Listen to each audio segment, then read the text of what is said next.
Generally, trademark law, and unfair competition law more broadly, seeks to prevent persons from passing off their businesses or goods as the businesses or goods of others. But what if a business creates a replica emblem of another's trademark and sells it without attaching it to a good? Is the use of the mark itself protected from infringement, even if it isn't being sold on a good? The Fifth Circuit Court of Appeals considered this question in Boston Professional Hockey Association versus Dallas Cap and Emblem Manufacturing.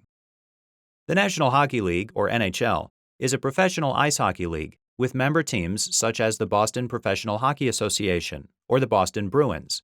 In addition, the NHL, through a subsidiary, was the exclusive licensing agent for team merchandise. In the late 1960s and early 1970s, Dallas Cap and Emblem Manufacturing was denied an exclusive license from the NHL to make embroidered emblems for clothing.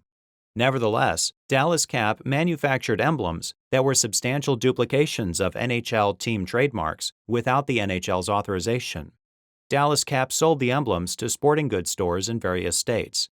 The emblems were sold as a patch that could be attached to clothing. Subsequently, the NHL and some of its teams, including the Bruins, sued Dallas Cap in federal district court for trademark infringement and unfair competition. In the action, Dallas Cap argued that the emblems didn't violate trademark law for two reasons. First, when embroidered on clothing, the emblems were functional and served no trademark purpose. And second, free competition and antitrust law allowed it to create the emblems. Following a bench trial, the court denied the NHL relief for trademark infringement.